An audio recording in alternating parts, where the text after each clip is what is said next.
크리스천 헤럴드 애청자 여러분 안녕하십니까? 영혼의 쉼터 이 시간 진행의 정영철 인사드립니다.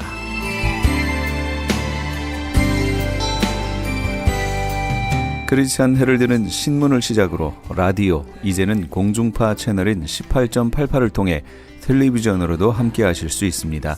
이 시간에 방송되는 모든 목사님들의 설교를 인터넷 웹사이트 www.chtv1888.org를 통해 다시 들으실 수 있습니다. 하루를 귀한 말씀과 찬양으로 마감하시는 시간 되시기 바랍니다. 이 시간은 프레이즈 교회의 정대철 목사님께서 로마서 5장 15절에서 17절까지의 말씀을 본문으로 대표와 연합의 원리 그 두 번째 시간 하나님의 말씀 전해주시겠습니다. 많은 은혜 받으시기 바랍니다. 범죄의 결과는 어떤 결과냐? 그 한 사람 때문에 죄가 들어오고 죄가 들어오면서 사망이 들어오고 그 사망은 모든 사람에게 영향력을 미쳤다라는 거예요.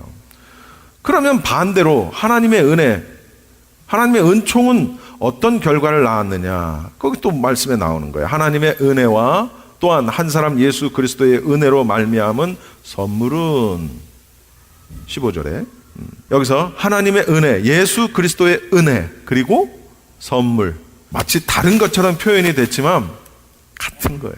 똑같은 거예요. 하나님의 은혜와 예수 그리스도의 은혜와 선물 이건 다 같은 의미입니다. 같은 의미. 무엇을 말하는 걸까요? 구원의 은총을 이야기하는 것입니다.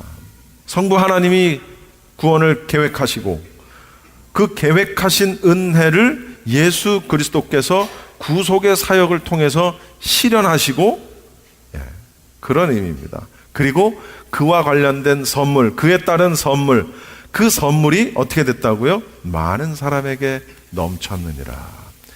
죄에 대한 결과로서의 사망도 많은 사람에게, 모든 사람에게 미쳤듯이 그 은혜, 은총으로 말미암은 선물도 많은 사람에게 미쳤다라는 거예요. 과정은 비슷한 것 같은데, 그렇죠? 결과는 완전히 다른 얘기입니다. 완전히 다른 얘기예요. 그래서 이 은사와 범죄는 같지 않다라고 얘기하는 거예요. 아담은 예수 그리스도의 모형입니다. 다른 말로 예표입니다. 그런데 같은 길을 걸어간 같은 의미로서의 예표나 모형이 아니라 과정은 비슷한 것 같은데 전혀 다른 결과를 냈다라는 의미에서 그 과정이 한 사람으로서 인류의 대표와 연합된 관계로서의 그 과정은 똑같은데 전혀 다른 결과를 냈다라는 점에서 모형이다라는 거예요. 그렇게 표현을 하는 겁니다. 다시 말하면은 자, 여러분 선물 아까 얘기했죠. 선물은 많은 사람들에게 어떻게 했다고요? 넘쳤다고요. 넘치다라는 것은 이게 원어적인 의미가 그런 겁니다. 강둑 있죠? 강둑이 어떻게 되는 거예요? 물을 막는 거 아닙니까? 물을 막는 거잖아요. 그런데 그 강둑을 넘어 물이 넘쳐 들어오는 걸 이야기하는 겁니다. 어제 제가 내셔널 지오그래픽을 보는데 4년 전인가요? 그 일본에서 일어났던 지진에 의한 쓰나미, 지진 해일. 와, 그걸 다큐멘터리로 보여주는데 뉴스에서 보던 거하고는 또 다르더라고요. 얼마나 무서운지. 그 현장에 있었다면은 정말 여자들은 너나 할 것 없이 비명을 지르면서 도망을 가는데 이게 걸음이 빨리 안 걸어져. 그런데요, 어떤 사람은 그걸 구경하고 있어. 설마 그게 그 정도까지 피해를 입히리라고는 생각을 못하고 카메라 들고 앉아서 사진 찍고 동영상 촬영하고 있어. 막 피하라고 막 소리 지르는데. 근데 뚝이 있어요. 그게 그 마을 이름을 잊어버렸는데 그 뚝이 굉장히 아주 그 마을의 자랑이랍니다. 굉장히 많은 돈을 들여서 그런 것까지 예비해가지고 대비를 해서 뚝을 만든 거예요. 바다가 넘어오지 못하도록, 마을에 넘어오지 못하도록 이 뚝을 갖다가 굉장히 아주 잘 쌓아놨어요. 높게. 그런데 이 쓰나미가 그 강뚝, 그 바닷물이 넘어오지 못하게 막아놓은 뚝을 훨씬 넘어서 바닷물이 밀려 들어오는 거예요. 그러니까 차 떠내려가고 배가 떠내려오는 건 둘째치고 막 집이 떠내려가고 너무너무 무섭더라고요. 근데 여기서 말하는 이 하나님의 은총으로서의 선물이 많은 사람에게 넘쳤느니라 할 때 그 넘치다의 의미가 그 의미라는 거예요. 그 의미. 그 선물이 그렇게 강둑을 넘어 밀려드는 물처럼, 쓰나미처럼 많은 사람들에게 미친다는 거예요. 무엇이? 하나님의 은총이 그렇다는 거예요. 그러니까 하나님의 은총은 아담이 저지른 죄의 결과보다 훨씬 능가한다라는 것을 알 수 있죠. 그래서 이 넘치다라고, 이 넘쳤느니라의 넘치다가 또 다른 그 해석으로는 초과하다, 능가하다라는 그런 의미도 함께 갖고 있습니다. 이렇게 넘치도록 구원의 은총이 많은 사람들에게 미쳤는데 왜 어떤 사람은 구원을 받고 왜 어떤 사람은 구원을 받지 못할까요?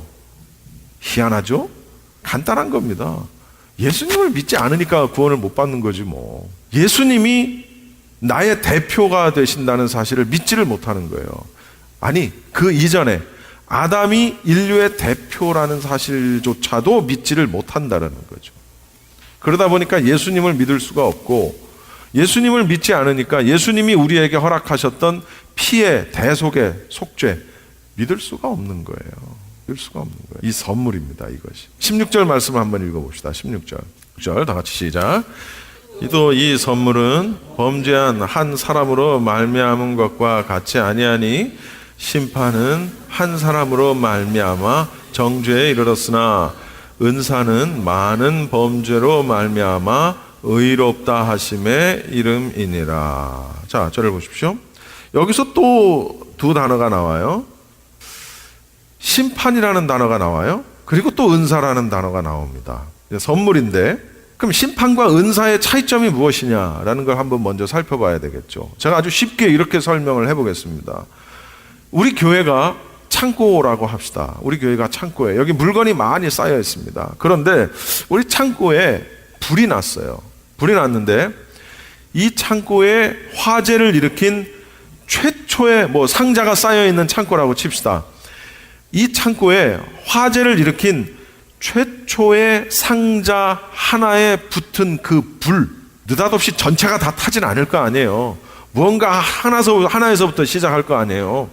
그 하나, 처음 상자에 붙은 불이 심판이다 라고 가정을 한다면 그 불로 인해서 모든 창고 안에 있는 모든 상자가 다 타버릴 수 있겠죠.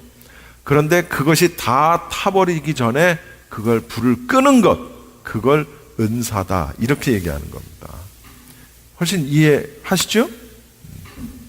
그것이 심판과 은사의 차이입니다. 심판은 한 사람으로부터 시작됩니다. 창고에 있는 불은 한 상자로부터 불이 시작이 되면서 온 상자에 들러붙어서 모두가 다 타버립니다. 심판은 그렇게 한 사람으로부터 시작해가지고 그 모든 사람을 정죄하는 결과를 낳게 되는 겁니다. 그런데 은사라는 것은 모든 사람이 정죄받는 상황, 다시 말하면 모든 상자들이 다 타버릴 수 있는 그런 상황에서 그걸 불을 끄는 거예요. 타지 않도록. 그게 은사라는 거예요. 심판으로 인해서 모든 사람을 정죄하는 결과를 낳았고 그 정죄로 인해서 심판을 받는 상황에 가는데 의롭다, 칭의하는 거예요. 너는 의롭다 함을 받는 상황으로 바꿔놓는 거예요. 불을 끄는 거예요. 다 타버리지 않도록, 다 정죄받아 심판받지 않도록 너는 의롭다라고 그를 칭의해 주시는 거예요. 의롭다고 칭의해 주시는 거예요. 그걸 은사라고 얘기한다라는 얘기입니다. 그래서 16절에 보시면은 심판은 한 사람으로 말미암아 정죄에 이르렀으나, 아담의 경우 그 한 사람 때문에 모든 사람이 유죄 판결의 심판을 받게 되지만 심판이 전 인류로 확산되는 어떤 죄의 전가 과정, 이게 대표성이고 연합이거든요. 무슨 얘기예요? 심판이 한 사람으로 말미암아, 아담 한 사람으로 말미암아 정죄에 이르렀다. 한 사람, 정죄, 심판 과정이죠. 이 죄의 전가 과정을 보여주는 거예요. 굉장히 중요한 말씀입니다. 우리 기독교에 많은 교리들이 있지만 이 로마서의 교리, 특히 이러한 어떤 죄와 은사와 은혜와 이 모든 것에 관련된 이런 교리는 굉장히 중요합니다. 여러분이 이런 정도의 교리는 뭐랄까 그냥 기본적으로 가지고 있어야 돼요. 은사는, 심판은 그런데 은사는 많은 범죄로 말미암아 의롭다 하심의 이름이니라. 보세요. 은총의 경우에는 죄를 지은 많은 사람이 은총을 거저 입어서 무죄 판결을 받았다는 거예요. 상자가 다 타버릴 지경인데 그걸 껐다는 얘기예요. 그래서 다 타버림의 어떤 그런 결과를 입지 않았다는 거예요. 그걸 우리는 무죄 판결이다 이렇게 얘기하는 겁니다. 여기서 이 말씀에서 보는 것처럼 사실은요, 하나님께서 모든 사람을 심판하신다면, 하나님의 공의로 모든 인간을 심판하신다면 저를 포함해서 여기 어느 누구도 이 인류의 인간들은 모두 정죄를 당하게 되어 있고요. 그 결과로 영원한 사망에 이를 수밖에 없어요. 그것이 우리의 현실입니다. 그런데 하나님께서는 어떻게 하셨어요? 독생자 예수 그리스도, 하나님의 아들 독생자 예수 그리스도, 그분을 우리 가운데 보내주시고 십자가에 달려 돌아가게 하시고, 물론 부활하셨지만 그 십자가에서 흘리신 그 피, 그걸 우리는 보혈이라고 하는 것입니다. 그 피를 우리는 그 보혈의 공로로 말미암아, 여러분 피가 상징하는 게 뭡니까? 피는 생명을 상징합니다. 근데 아무 피나 다 보혈이라고 말하지 않아요. 보혈이라는 단어를 쓸 수 있는 피는 오직 예수 그리스도의 흘리신 피 외에는 그 어떤 것도, 다른 종교에는 아예 그런 보혈이란 단어조차도 없겠으나 어느 누가 희생적인 사람을 위해서, 많은 사람을 위해서 자기 몸을 희생해서 많은 사람을 살렸다고 해서 그 사람의 피 흘림을 보혈이라고 말하지 않는다는 거예요. 희생이라고는 얘기할 수 있지만 보혈이라고 얘기하지 않고 구속과 대속이라고 말하지 않는다는 거예요. 오직 예수 그리스도의 피의 공로, 그걸 보시고 죄를 용서하시고 의롭다 칭해 주셨고, 그로 말미암은 결과로 우리가 영생에 이른다라는 사실입니다. 할렐루야. 무슨 얘기인지 이해하십니까? 그래서 하나님의 은사는, 하나님의 은총과 은혜는 심판을 능가한다는 거예요. 할렐루야. 그것이 능가하지 못하면 우리는 다 심판받을 수밖에 없어요. 그것이 삐까삐까하다면 우리는 다 심판받을 수밖에 없어요. 그런데 하나님의 은사가 하나님의 심판을 능가하신다는 거예요. 마지막 절 17절 한 말씀 읽어봅시다. 시작. 한 사람의 범죄로 말미암아 한 사람을 통하여 왕 노릇하였은즉 더욱 은혜와 의의 선물을 넘치게 받는 자들은 한 분 예수 그리스도를 통하여 생명 안에서 왕 노릇하리로다. 자, 여러분 저를 보십시오. 이 말씀은 그야말로 그냥 지난 시간 그리고 오늘도 보는 대표와 연합의 원리가 한마디로 잘 정리되어 있는 그런 말씀입니다. 한 사람 아담의 범죄로 인해서 사망이 모든 사람에게 무슨 노릇을 해요? 왕 노릇을 해요. 그런데 한 사람 예수님의 은혜가로 말미암아 생명이 왕 노릇한다라는 겁니다. 이게 대표와 연합의 원리예요. 사망이 마치 폭군처럼, 아주 못된 폭군처럼 모든 사람 위에 군림을 하면서 사람이 어떻게 한거할 수가 없어요. 저항할 수가 없어요. 어떻게 하지 못한 채 그냥 죄의 종노릇을 하고 있는 죄인의 상태예요. 지금 그런 상태. 거부할 수도 없고 어떻게 할 수가 없어요. 그리고 이것에 이어서 대조해가지고 예수 그리스도를 믿는 자들은 어떻게 해요? 예수 그리스도 그분 때문에 영생을 누려요. 그리고 그분과 함께 왕노릇해요. 구원의 은총이죠. 완전히 정반대 개념입니다. 완전히 다른 겁니다. 우리는 죄된 육체 가운데 있지만은 예수 그리스도의 어떤 그런 구속의 은혜로 인해서 영적으로 전혀 반대되는 상황에 이르게 됐다라는 거죠. 할렐루야. 이것이 은혜예요, 은혜. 두 번째 아담이신 예수 그리스도 안에는 아담의 죄로 인해서 인류를 지배해온 사망의 권세가 여지없이 무너져 버린다는 사실입니다. 그리스도의 영광에 참여하게 된다는 얘기죠. 이것이 은혜입니다. 여러분, 신앙생활은 이것 때문에 하는 겁니다. 최종적인 신앙생활의 골은 이거예요. 이상하다. 예수 믿으면 안 죽나? 다 죽던데. 예, 죽죠. 그러나 안 죽어요. 왜요? 우리는 다시 부활합니다. 우리가 80, 90, 100살까지 살다가 물론 죽죠. 그러나 그리스도 안에서 죽는 자들은 심판의 때에 육체로 다시 물론 그 부활한다는 얘기는 믿는 자들만 부활하는 건 아니에요. 여러분 알아두십시오. 하나님의 마지막 백보좌 심판 때, 우리 계시록을 공부해서 잘 알죠. 예수님의 재림과 함께 천년왕국이 시작되고 그 천년왕국의 끝에는 하나님의 백보좌 심판이 있게 돼요. 그 백보좌 심판 때에 모든 사람, 다시 말하면 낙원에 있던 사람이든 음부에 있던 사람이든, 다시 말하면 예수님을 믿고 죽은 자든 불신 속에서 죽은 자든 상관없이 그 백보좌 심판 때는 우리가 모두 육신을 입고 부활한다는 사실입니다. 그러니까 믿는 자들만 부활하나 보다 이렇게 생각하시면 안 돼요. 사실은 모두가 다 부활을 해요. 그런데 백보좌 심판에서 믿는 자들은 어디로? 천국으로. 불신자들은 불못으로. 거기서 결정이 되는 겁니다.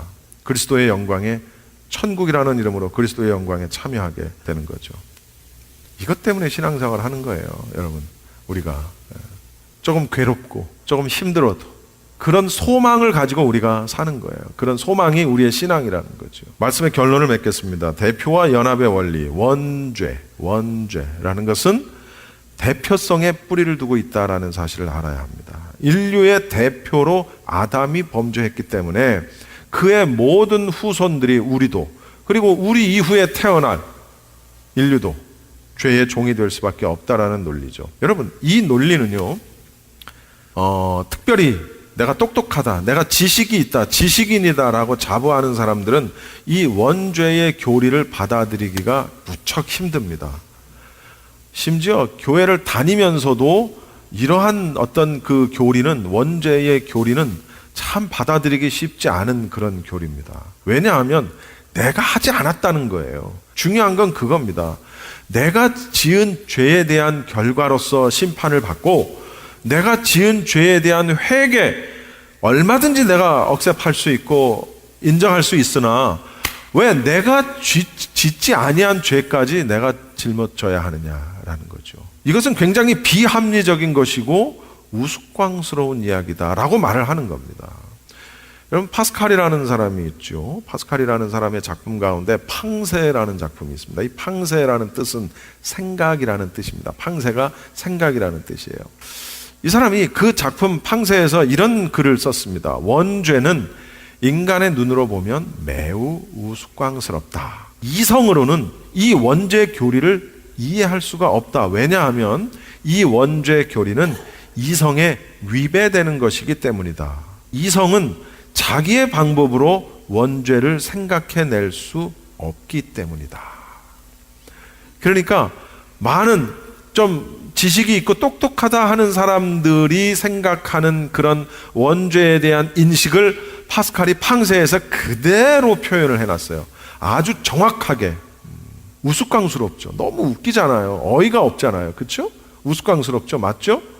그리고 보통의 아주 날카로운 합리적인 이성적인 사고를 하는 사람들은 이 원죄 교리를 이해할 수가 없는 거예요. 내가 하지 않은 짓을 내가 죄라라고 고백하는 것은 내 이성으로 따져볼 때 그것은 전혀 맞지 않는 논리잖아요. 내가 하지 않았는데. 그런데 파스칼은 이렇게 얘기하는 거죠. 그렇게 생각하는 우리의 이성은 내 방법으로는 이 원죄에 대해서 생각해낼 수가 없다라는 사실입니다. 생각해낼 수가 없다라는 거예요. 맞죠? 이 대표성의 원리를 인정하지 않으면요, 원죄를 인정할 수가 없어요. 이 대표성을 인정하지 않으면요, 예수 그리스도의 십자가의 대속도 인정할 수가 없어요. 대표성은 굉장히 중요합니다. 여러분, 나라의 법적인 대표는 누굽니까? 대통령이죠. 물론 어떤 나라는 총리, 어떤 나라는 수상, 주석, 여러 가지로 표현될 수 있겠으나 어쨌든 우리식으로 얘기하면 미국도 대통령이고 한국도 대통령이에요. 대표로 뽑아줬어요. 그 대통령이 정책을 결정을 하고 그 정책이 어떤 모양이냐에 따라서 그 국민의 삶의 질이 달라지는 겁니다. 누가 대표가 되느냐가 그래서 중요한 거예요. 여러분, 교회의 법적인 대표는 누굽니까? 목사입니다. 어떤 아이들은 교회 주인은 목사라고 그러는데 교회 주인이 목사, 교회 주인은 누굽니까? 예수님. 교회 주인은 예수님이고 교회의 법적인 대표는 목사인데, 담임 목사인데, 담임 목사에 의해서 설교의 방향이 결정이 되고요, 목회의 방향이 결정이 됩니다. 그거에 따라서 성도들의 신앙생활의 영적인 질이 달라진다는 사실이에요. 목사 한 사람이 성도들을 정말 푸른 초장으로 인도할 수 있지만, 그러나 잘못된 성경적인 교리와 잘못된 가치관을 가지고 있는 목사는 그 성도들을 많으면 많은 대로, 적으면 적은 대로 다 절벽 아래로 밀어버린다는 거예요. 제가 일주일에 한 번씩 어머니를 모시고 이 한의원을 갑니다. 그 한의원이 있는 건물 1층에는 제가 언젠가도 설교 한번 했던 기억이 나요. 새로운 성경 이야기 해가지고 포스터를 그냥, 새로운 성경 뭘까? 제가 봤어요. 새로운 성경이 뭔지를 봤어요. 누가 그걸 그 한의원 침 놓는 한의사가 그걸 받아놨더라고, 주니까. 그래서 그 앉아서 봤어요. 봤더니 성경과 예수님과, 다시 말하면 간단해요, 예수님과 공자와 부처와 이 모든 거를 짬뽕 시켜놓은 거야. 짬뽕. 예? 난 짬뽕을 좋아하는데 이 짬뽕은 못 먹겠더라고요. 내가 몇 줄, 여러분 책을 볼 때는요, 여러분이 혹시 여러분 그냥 뭐 아시는 분도 계시겠지만, 새로운 책을 볼 때는 즉석에서 이 책이 어떤 책인지 다 읽어볼 수 없잖아요. 그러니까 책을 선택하실 땐 머릿말을 보십시오.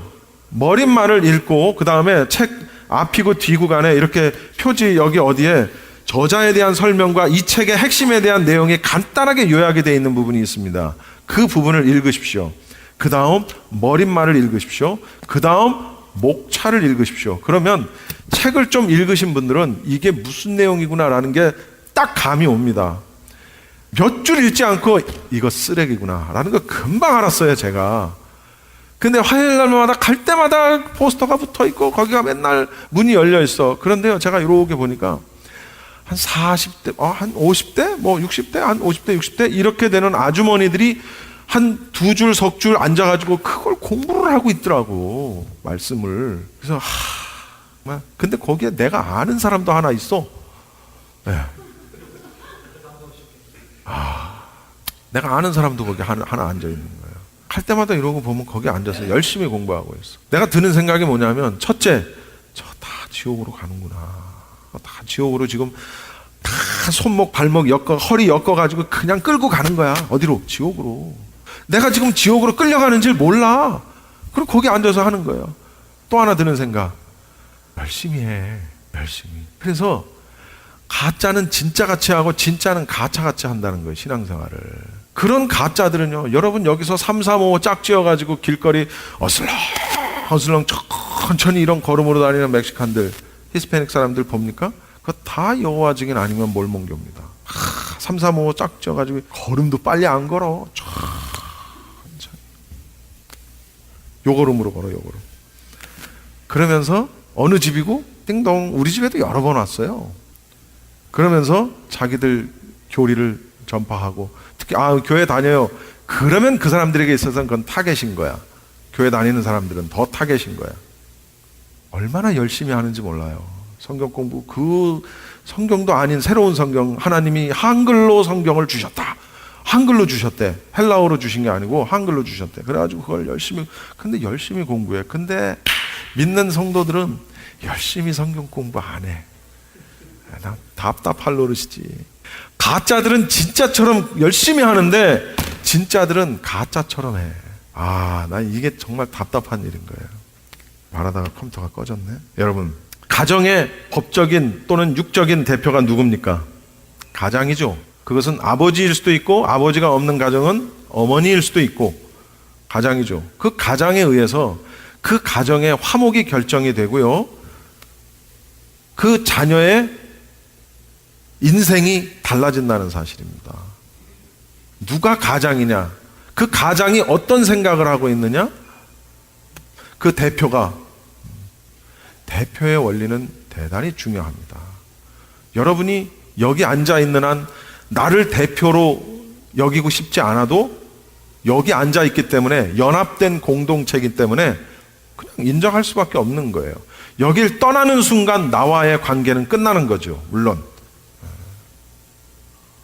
하나님을 떠나는 순간, 예수 그리스도를 떠나는 순간 그와의 연합된 관계는 끊어지는 겁니다. 그러면 어떻게 되는 거예요? 아담과 연합된 관계가 되는 거예요. 그럼 어디예요? 죄는 사망을 낳느니라. 예수 그리스도와 연합된 인간은 결과는 어떻게 돼요? 그분의 예수 그리스도의 피의 공로로 말미암아 영생의 결과를 우리가 얻게 된다는 사실이죠. 인류의 대표인 아담이 원죄를 낳았고 영적인 인류의 대표이신 예수 그리스도의 대속이 구원을 낳았다라는 사실을 우리가 알아야 합니다. 이 대표성의 원리를 인정하지 않으면 우리의 영혼은 미래가 없다는 사실입니다. 에스겔서 18장 4절 한 절 말씀만 읽고 말씀을 마치겠습니다. 큰 소리로 앞에 보시고 읽어주십시오. 시작. 모든 영혼이 다 내게 속한지라 아버지의 영혼이 내게 속함 같이 그의 아들의 영혼도 내게 속하였나니 범죄하는 그 영혼은 죽으리라. 기도하겠습니다. 고마우신 아버지 하나님, 우리는 어쩔 수 없이 아담의 후손으로 원죄의 올가미를 뒤집어 쓰고 평생을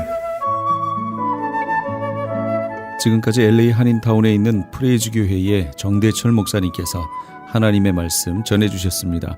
프레이즈 교회에서는 현재 요한계시록 2차 강해가 10월 말까지 진행 중에 있습니다. 시간은 매주 주일 오후 2시와 매주 금요일 오후 7시입니다. 요한계시록 강해를 듣기 원하시는 성도님들은 2668 웨스트 피커 블루버드 피커와 캔모어가 만나는 곳에 있는 프레이즈 교회로 오시거나 전화 213-700-9833 213지역 700-9833번으로 문의하시기 바랍니다.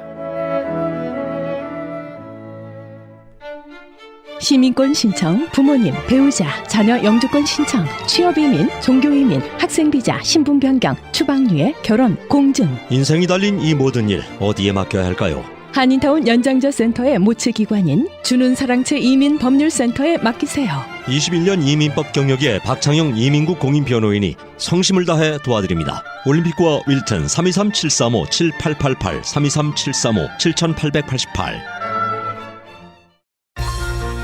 유태인이 만든 특수영양제 M3 들어보셨어요? 곡식의 눈, 과일씨, 껍질, 약초의 뿌리로 만든 특수 영양제 M3. 혈압, 당뇨, 아토피, 천식, 비만 등 무슨 병이든 큰 효과를 주는 신비의 영양제 M3. 서울대학병원 7곳, 고려대학병원 2곳에 입점되어 더욱 믿을 수 있는 M3의 효능. 213-435-9600, 213-435-9600 M3 정직한 마음으로 권해드립니다. 아니 당신 미장원 다녀왔어? 헤어스타일이 확 바뀌었네. 홈쇼핑 월드 차홍 고데기로 마술을 부렸지. 홈쇼핑 월드 차홍 고데기. 차홍 허니앤비 샴푸로 머리 감으면서 차홍 헤어두피 마사지를 쓰면 머릿결이 너무너무 부드러워지고 한 움큼씩 빠지던 머리카락도 눈에 띄게 덜 빠져. 차홍 고데기 너무 좋아. 그럼 그 웨이브 머리도 당연하죠. 3, 4분이면 이렇게 풍성한 웨이브 머리를 만들 수 있다고요. 너무 이쁘다. 어디서 샀어? 홈쇼핑 월드. 가격 만족, 품질 만족, 행복한 쇼핑. 활가와 웨스턴 홈쇼핑 월드.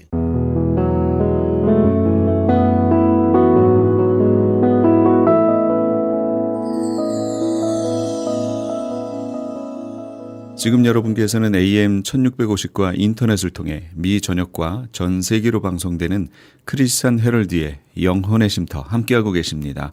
방송 시간과 설교 편성표는 크리스찬 헤럴드 신문 주간 편성표나 홈페이지 chtv1888.org에서 확인하실 수 있습니다.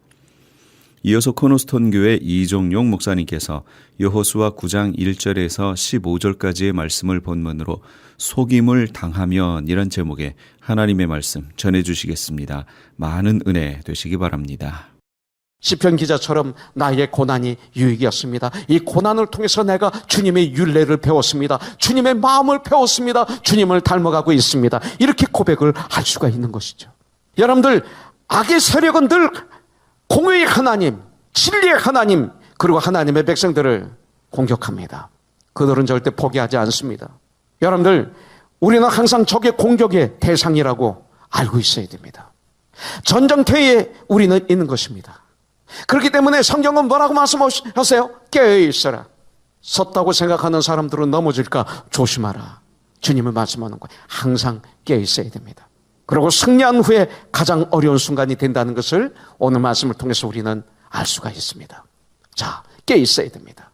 마귀는 우는 사자처럼 우리를 공격합니다. 그때 변명하거나 책임을 전가하거나 그러면 여러분들은 집니다. 자, 두 번째 3절부터 6절에 보니까 기브온 주민들이 여호수아가 여리고와 아이의 행한 일을 듣고 그들이 꾀를 내어 사신의 모양을 꾸미되 헤어진 전대와 헤어지고 찢어져서 기운 가죽 포도주 부대를 나귀에 싣고 그 발에는 낡아서 기운 신을 신고 낡은 옷을 입고 다 마르고 곰팡이가 난 떡을 준비하고 그들이 길갈 진영으로 가서 여호수아에게 이르러 그와 이스라엘 사람들에게 이르되 우리는 먼 나라에서 왔나이다. 이제 우리와 조약을 맺읍시다 하니 그랬습니다. 여러분들, 그들은 철저히 준비하였습니다. 뭐를 준비해요? 속이기 위해서.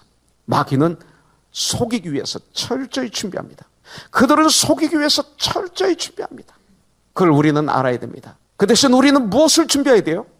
그들이 속이기 위해서 철저히 준비하는데 그들을 이기기 위해서는 우리는 뭐 해야 돼? 철저히 말씀으로 무장해야 됩니다. 그것밖에 없어요.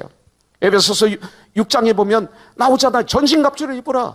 의의 흉배를 붙이고 진리의 허리띠를 띠고 평안의 복음만 예비한 신발을 신고 구원의 투구를 쓰고 믿음의 방패를 들고 성령의 검 곧 하나님의 말씀으로 마귀를 대적하라. 다른 거 없어요. 말씀으로 우리는 무장해야 돼요. 먼 나라에서 파견한 대표처럼 가장하기 위해서 헤어진 전대, 말하자면 가방이에요. 가방. 그러니까 중요한 것을 넣는 가방, 찢어져서 기온 가죽 포도주 부대, 음료수예요. 낡아서 기온 신발, 낡은 옷, 그리고 마르고 곰팡이가 난 떡, 음식이에요. 이렇게 준비를 했어요. 얼마나 잘 속입니까? 여러분들, 속이는 것 반대는 진실함이죠. 우리는 무엇으로 마귀를 대적해야 돼요? 속이는 자에게 속이는 거로 대적하면 우리는 백전백패예요. 예수 믿는 사람 백전백패예요.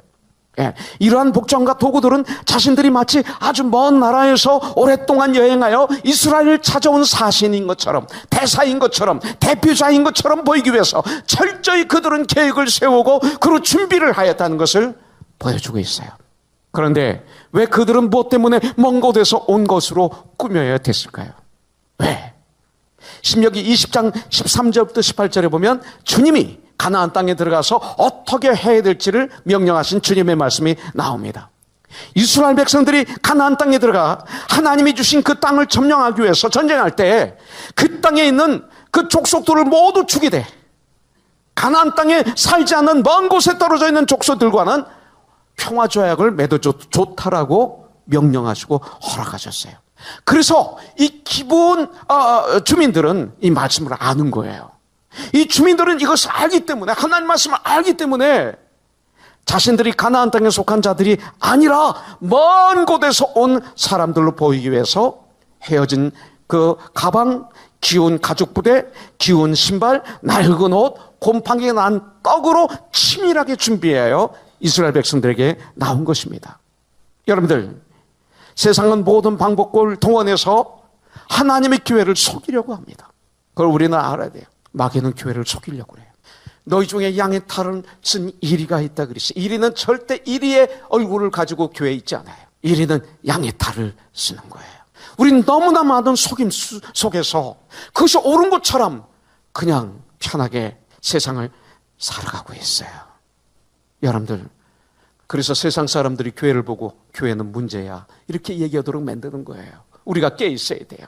속임당하면 이렇게 되는 거예요. 우리가 속임당하는 정도가 아니라 우리가 속이고 있지는 않습니까? 이것이 문제예요. 예수님을 믿지만 구원받지만 아직까지 어린아이의 믿음을 가지고 있는 우리가 문제가 될 수 있어요. 잘못 믿는 우리가 문제지 말씀이 절대 문제 아니죠. 여러분들, 우리의 문제예요. 그 문제를 성령님의 도우심으로 보고 고치면 되는 거예요. 그런데 우리가 겉만 보면 속임을 당해요. 사무엘상 16장 7절에 보면 여호와께서 사무엘에게 이르시되 그의 용모와 키를 보지 말라. 내가 이미 그를 버려놓으라. 내가 보는 것은 사람과 같지 아니하니 사람은 외모를 보거니와 나 여호와는 중심을 보느니라. Heart. 성경이 이렇게 말씀하고 있어요. 말씀을 통해서 그 마음을 보는 훈련을 해야 돼요. 이것을 우리는 뭐라고 그럽니까? 영의 분별력을 가지라 그래요. 기본 주민들은 하나님의 말씀에 대해서 잘 알고 있었고 이것을 가지고 이스라엘 백성들에게 접근해 왔어요.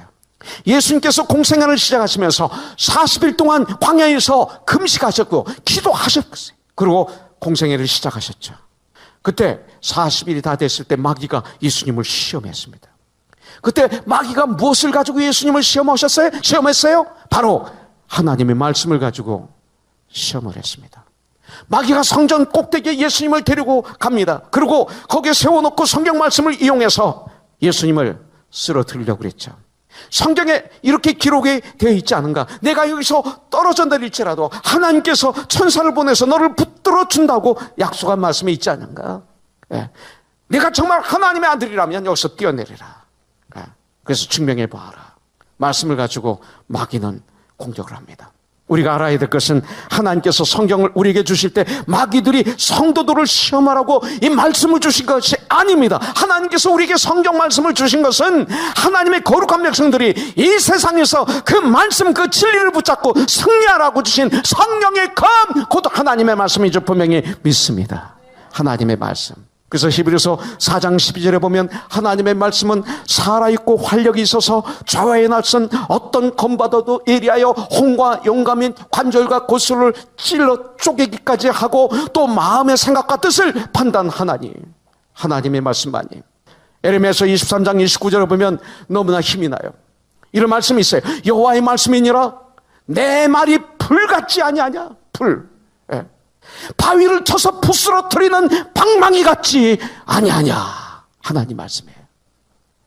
요한복음 1장 1절에 말씀합니다. 태초에 말씀이 계시니라. 이 말씀이 하나님과 함께 계셨으니 이 말씀은 곧 하나님이시니라. 예수 그리스도. 우리에게 승리의 검으로 주신 말씀을 마귀들이 성도들을 시험하는데 사용하고 있는데 대부분의 교회 나오는 그리스도인들이 성경을 잘 모르고 있다는 거예요. 그래서 힘든 믿음의 생활을 하고 있어요. 연약한 믿음의 생활을 하고 있어요. 강한 군사가 돼서 주님의 귀한 일꾼들이 되어서 이 땅을 점령하고 승리하는 삶을 살아야 되는데 말씀을 모르기 때문에 연약한 그리스도인들, 턱걸이 구원자들. 저는 깜짝 놀랐어요. 우리 교회도 그래요. 그렇게 큐티 말씀을 하는데 성경을 많이 못 읽으셨다는 걸 발견했어요. 성경을 많이 못 읽었어요. 성경을. 리더들이 성경을 많이 못 읽었어요. 믿음의 연수만큼 읽어야 되잖아요. 1년에 한 번은 읽어야죠. 최소한도. 우리가 그리스도인이라면 주님이 우리에게 주시는 말씀을 들어야 되잖아요. 어떻게 이걸 안 듣고 그동안 무엇을 들었습니까? 말씀을 그렇게 읽지 않았다면 여러분들은 무엇을 그렇게 들었고 무엇을 그렇게 봤습니까? 얼마나 우리가 사실은 연약한 그리스도인들이에요. 하나님 앞에 죄송하죠. 사실은 그만큼 우리 그리스도인들의 영적 무당이 약해져 있다는 것이에요. 마귀는 이것을 이용합니다. 마귀가 성경의 말씀을 가지고 공격해 온다는 사실을 깊이 깨닫고 이제부터 하나님 말씀을 읽고 듣고 깨닫고 실천하는 우리가 되기를 주님의 이름으로 축복합니다. 7절부터 10절에 보겠습니다. 이 말씀을 통해서 보면 이스라엘 사람들이 히윗 사람에게 이르되 너희가 우리 가운데 거주하는 듯하니 우리가 어떻게 너희와 조약을 맺을 수 있으려 하냐. 그들이 여호수아에게 이르되 우리는 당신의 종들이니이다 합니다. 여호수아가 그들에게 묻되 너희는 누구며 어디서 왔느냐 하니 그들이 여호수아에게 대답하되 종들은 당신의 하나님 여호와의 이름으로 말미암아 심히 먼 나라에서 왔사오니 이는 우리가 그의 소문과 그의 애굽에서 행하신 모든 일을 들으며 또 그가 요단 동쪽에 있는 아모리 사람의 두 왕들 곧 헤스본 왕 시온과 아스타롯에 있는 바산 왕 옥에게 행하신 모든 일을 들었음입니다. 기본 주민들은 자신들의 정체를 철저히 숨겼습니다. 세상은 우리를 어택하는 우리의 원수들은 자기의 정체를 철저하게 숨기기 때문에 우리들은 하나님 말씀과 기도로 충만해져서 영적인 분별력을 우리가 훈련해야 될 줄 믿습니다. 영적인 분별력을 훈련해야 돼. 그렇지 않으면 우리는 절대로 이길 수가 없어요. 여러분들, 마귀는 자신의 정체를 절대로 밝히지 않아요. 더 정확하게 말하면 철저하게 가면을 쓰고 나타납니다. 고린도후서 11장 4절부터 14절부터 15절 보십시오. 이것은 이상한 일이 아니니라. 사탄도 자기를 광명의 천사로 가장하나니 그러므로 사탄의 일꾼들도 자기를 의의 일꾼으로 가장하는 것이 또한 대단한 일이 아니니라. 그들의 마지막은 그 행위로 되리라. 여러분들, 마귀는 자신의 모습을 숨기고 우리들의 가족을 통해서, 이웃을 통해서, 아주 가까운 친구들을 통해서, 아니 성도들을 통해서, 성도들을 이용해서 마귀는 우리들에게 접근하고 있어요. 그런데 정작 이용을 당하면서도 깨어있지 않으면 우리는 모르고 있는 거예요. 교회에서 대개 보면 살짝 들어와 말로 관계를 혹은 일을 아주 교묘하게 살짝 트위스트합니다. 그래서 그곳에서 빠지고 난 다음 엉뚱한 분들이, 그러고 난 다음 그 사람은 싹 빠지죠. 엉뚱한 분들이 죽어나갑니다. 말씀이 깊이 자리하지 않은 연약한 분들, 특별히 정이 많은 분들, 그분 착한 사람이야, 그래도 그분 착한 사람이야, 이런 소리 하지 마세요 제발. 그분 정이 많은 사람이야. 정은 옳고 그름이 아니에요. 많은 교회 나가는 분들이 인정으로 믿음 생활하고 있어요. 목사님, 그분하고 교제한 지가 몇 년 돼서 아깝잖아요. 그동안 한 교제가 얼마나 아까워요. 이런 얘기합니다. 말씀이 아닌 인정이 그분의 중심에 있기 때문에 성장을 안 해요. 여러분들은 어떻습니까? 그래도 우리가 사람이잖아요. 정이 있잖아요. 우리가 그동안 정든 게 얼마나 큰데요. 이런 소리를 합니다. 그래서 그들이 성장을 막고 그들이 잘못된 부분을 치료해 주지 못합니다. 정 때문에. 정은 진리가 아닙니다. 정, 하나님이 주신 좋은 툴입니다. 그러나 그걸 통해서 하나님 말씀을 막아서 주님의 형상으로 성장하는 것을 스톱시키지 마십시오. 성경 그렇게 우리에게 말씀하고 있어요. 한 분만 억울히 하는 것 같네. 여러분들, 굉장히 중요한 겁니다. 말씀이 사랑이지 정은 사랑이 아니라 우리를 죽입니다. 그렇기 때문에 우리는 끊임없이 성령의 도우심으로 영적 분별력을 가지도록 힘써야 돼요. 자꾸 변명하지 마세요. 자꾸 책임을 전가하지 마세요. 자꾸 다른 데서 이유를 발견해가지고 끄집어내서 이래서 그게 가지고 무슨 성장이 있어요. 안 되는 거예요. 이 시대를 볼 수 있는 분별력, 나의 영적 상태를 볼 수 있는 영적인 민감함, 세상의 악한 영들을 분별할 줄 아는 뛰어난 분별력을 말씀을 낮과 밤으로 묵상하고 무시로 기도하고 눈을 들어 주님을 바라보는 가운데 우리는 이것을 가져야 됩니다. 11절부터 13절에 보겠습니다. 그러므로 우리 장로들과 우리나라의 모든 주민이 우리에게 말하여 이르되 너희는 여행할 양식을 손에 가지고 와서 그들을 만나서 그들에게 이르기를 우리는 당신들의 종이니 이제 우리와 조약을 맺으십시다 하라 하였나이다.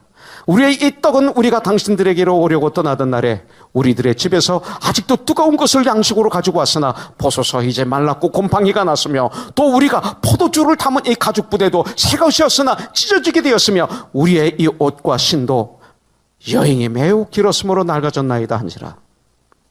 기본 주민들은 이스라엘 백성들의 동정심에 호소합니다. 인정에 호소합니다. 거짓말합니다. 적당한 타협을 하도록 만듭니다. 그리스도인들의 그 신앙이 실패하는 원인이 뭐예요? 적당히 타협하는 거예요. 절대 하지 마세요. 적당한 타협은 우리를 죽이게 하는 겁니다.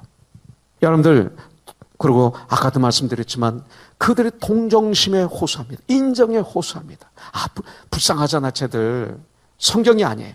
내 감정. 그것은 진리가 아니죠. 좋은 게 좋은 거잖아 이 소리예요. 그 정도는 괜찮습니까? 괜찮지 않습니까? 우리 많이 썼던 단어 아니에요? 그것 때문에 망하는 거예요. 저와 여러분들이. 여러분들, 여호수아와 이스라엘 백성들은 기본 주민과 조약을 맺습니다. 왜? 손해볼 거 없잖아요. 왜냐하면 그들을 종으로 삼아 부릴 수 있잖아요. 나무를 캐는 것, 물을 길러오는 것. 그리고 그들로부터 돈을 매년마다 조공을 받으면 국가적으로 이득이 될 수 있잖아요. 이게 바로 인간적인 생각입니다. 세상은 그런 것입니다. 교회는 그렇지 않습니다. 물론 기본 주민은 살아남아 이스라엘을 위해서 장작을 펴며 물을 길어오는 종으로 살게 됩니다. 그러나 하나님은 그들을 죽이라고 명령한 족속이었습니다. 동정심에 호소하는 기본 주민에게 넘어가고 말았어요. 너는 하나님께는 복종하고 마귀는 대적하라고 그랬습니다. 마귀를 동정하지 마십시오. 죄를 동정하지 마십시오. 내가 암에 걸렸었어요. 암의 세포에 내가 동정심을 가져요?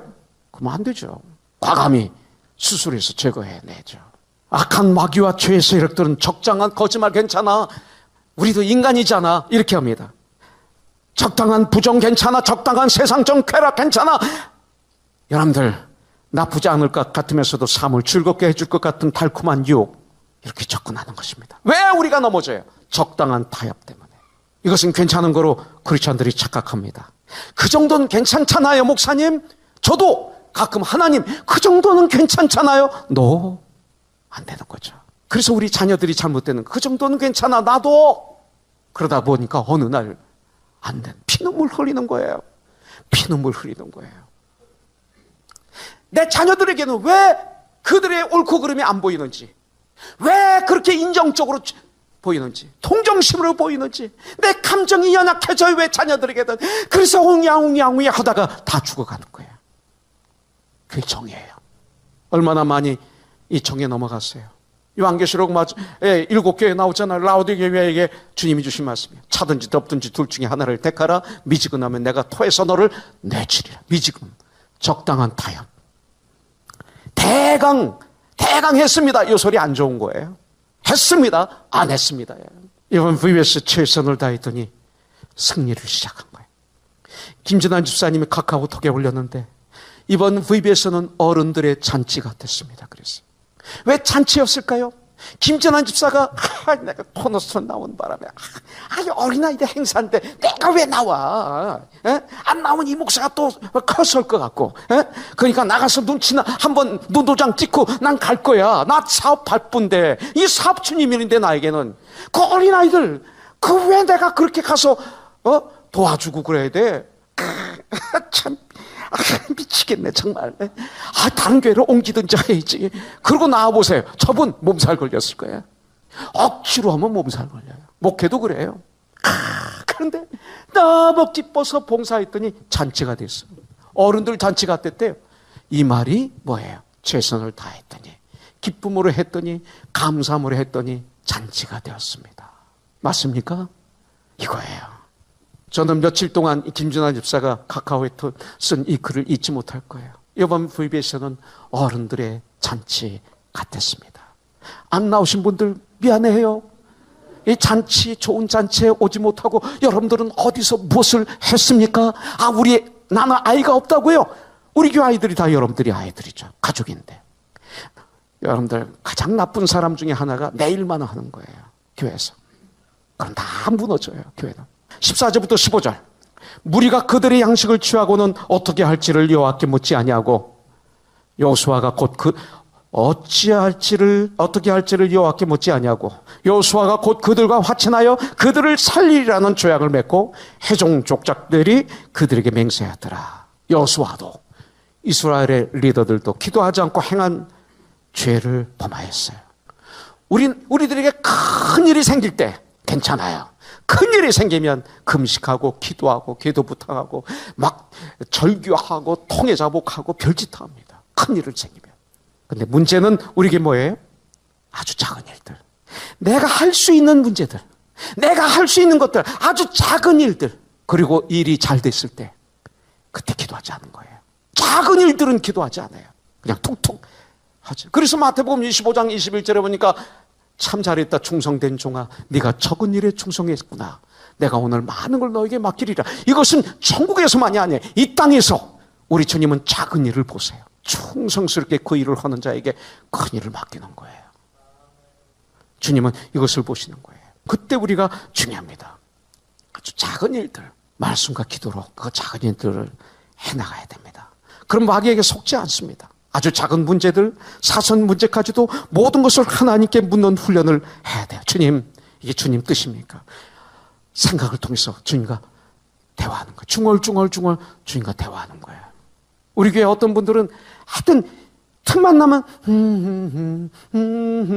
하면서 일해요. 보면 찬송가예요. 복음성가예요. 그렇지 않으면 다른 생각하죠. 이런 습관을 가지세요. 기도의 습관. 기도는 그래서 호흡이고 쉬지 말고 기도해라. 쉬지 말고. 입으로 부르짖는 기도가 있지만 계속 생각을 통해서 하는 기도는 끊어지면 안 돼요. 주님, 어떻게 할까요? 마음으로 0.1초도 안 걸려요. 하나님과의 관계를 바르게 유지하는 것 쉽지 않습니다. 바로 조금 전에 온 백성이 하나님의 말씀을 낭독하고 묵상하고 했었는데 조금 방심하니까 이렇게 속는 것입니다. 실패하는 것입니다. 섰다고 생각할 때 넘어질까 조심하라.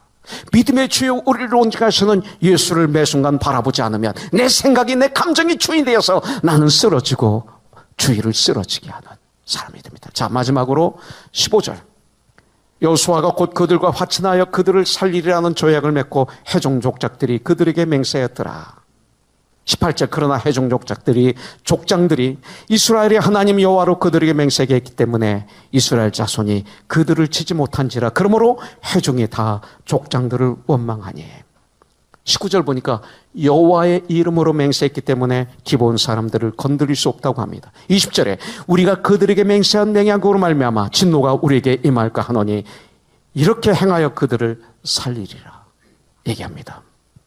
시편 15편 4절에 보니까 그의 마음에 서원한 것은 해로울지라도 변하지 말며. 맹세는 손해볼지언정 지켜야 된다는 거예요. 우리 예수님께서 하늘로도 땅으로도 맹세하지 말라고 그러셨죠? 그게 이런 뜻이에요.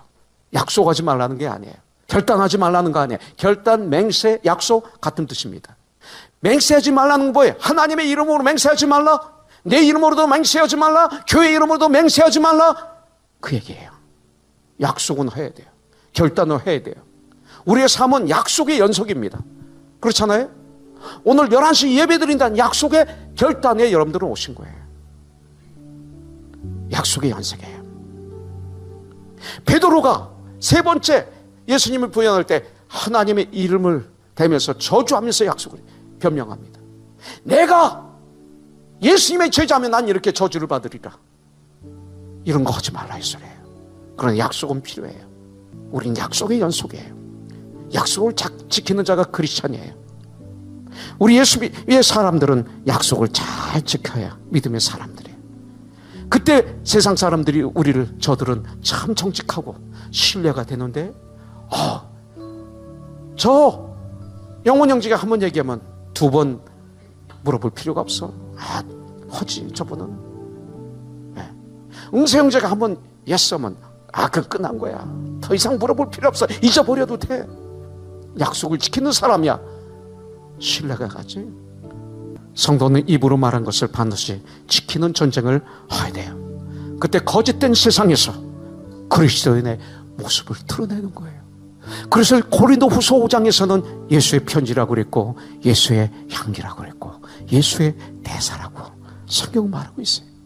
얼마나 멋있는 이름들이에요. 그리스도인, 예수님을 따라가는 무리들, 닮아가는 무리들, 구원받은 하나님의 사람으로, 천국의 백성으로서 이 땅에 사는 동안 예수님을 따라가는 무리들, 예수님을 닮아가는 무리들, 예수님처럼 말하고 예수님처럼 생각하고 예수님처럼 그 귀한 삶을 살아가는 하나님의 사람들.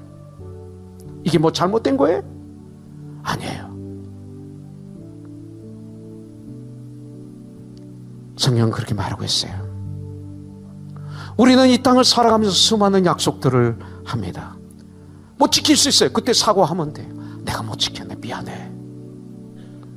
슬쩍 넘어가지 말라는 거죠. 그리고 자꾸 변명하거나 그러지 말라는 거예요.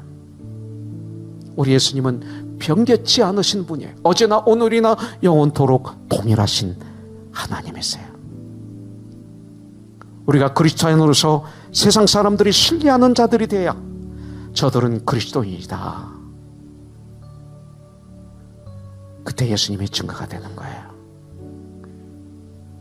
속임을 당하지 않고 승리하는 삶을 살기를 원하면 어떻게 해야 할지, 여호와께 묻지 않고가 아니라 여호와께 매 순간 물으면서 살아가면 됩니다. 이제 우리들은, 하나님의 사람들은 오늘 제목이 뭐예요? 속임을 당하면. 그렇죠, 영원 형제? 속임을 당하면. 답을 드릴게요. 안 됩니다. 이게 답이야. 안 됩니다. 그렇기 때문에 우리는 오늘 말씀을 반대로 받아들이면, 기본 주민이 한 것을 반대로 받아들이면 되는 거예요. 할렐루야. 승리하시기를 주님의 이름으로 축복합니다. 지금까지 코너스톤 교회 이종용 목사님께서 귀한 하나님의 말씀 전해주셨습니다. 코너스톤 교회는 24,428 사우스 벌몬트 애비뉴 하버시티에 위치하고 있습니다. 이 시간 방송 들으시고 신앙상담 원하시는 분은 전화 310지역 530-4040 310지역 530-4040번으로 문의하시기 바랍니다.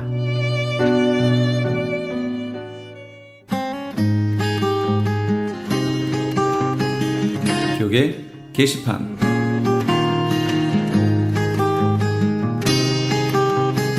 성경 통독 세미나 안내입니다. 하나님의 마음을 알아가는 성경 통독 세미나가 오는 8월 LA와 벨리 지역에서 개최됩니다. LA 지역은 8월 13일 토요일 오전 9시부터 오후 4시까지 LA 비전교회 본당에서 있으며 벨리 지역은 그 다음 주 토요일인 8월 20일 토요일 오전 9시부터 오후 4시까지 온누리교회에서 있습니다. 세미나 강사는 온누리교회 부목사이신 김권수 목사님이며 5시간 강의를 통해 성경 일독의 효과를 얻게 될 것입니다. 회비는 점심과 교재비로 20불이며 자세한 내용은 전화 213-434-7227 213지역 434-7227번으로 문의하시기 바랍니다. LA 한인타운에 있는 프레이즈 교회에서는 매주 주일 오후 2시와 매주 금요일 오후 7시에 요한계시록 2차 강해가 10월 말까지 진행됩니다. 이방 교회와 대체 신학으로 인해 가려진 이스라엘과는 어떠한 관계가 있는가? 우리가 왜 이스라엘을 알아야 하는가? 이스라엘을 통해 약속하신 하나님의 시간표는 어떻게 되는가 등 말세를 사는 우리들이 지켜보고 준비해야 하는 것들이 무엇이 있는지를 함께 고민하고 나누는 시간이 될 것입니다. 요한계시록 강해를 듣기 원하시는 성도님들은 2668 웨스트 피코 블루버드 피코와 캔모어가 만나는 곳에 있는 프레이즈 교회로 오시거나 전화 213-700-9833 213지역 700-9833번으로 문의하시기 바랍니다.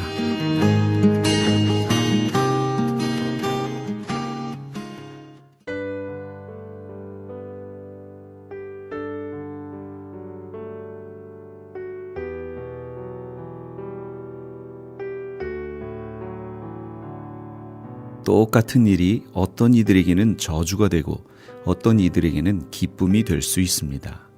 우리는 삶을 살아가면서 복을 많이 구하고 받기를 원하지요. 그러나 무엇이 참된 복일까요? 건강, 돈, 가정의 화목. 네, 이런 것들이 주어지면 복이고 없어지면 저줄까요? 그토록 많은 사람들의 삶이 무너지는 것이 과연 이런 것들이 없어서일까요? 아닙니다. 오히려 참된 복이 무엇인지 알지 못하기 때문입니다. 참된 복은 바로 예수 그리스도를 아는 것입니다. 예수님께서는 이렇게 말씀하셨습니다. 내가 곧 길이요 진리요 생명이다 라고요. 예수 그리스도 안에는 모든 것이 들어있어서 예수 그리스도만 제대로 알면 인생의 모든 문제에서 해결받을 수 있습니다. 바로 오늘이 이 참된 복을 다 받으시는 우리 애청자 여러분 되시기 바랍니다. 지금까지 크리스찬 헤럴드 방송에서 보내드린 영혼의 쉼터의 정영철이었습니다. 고맙습니다.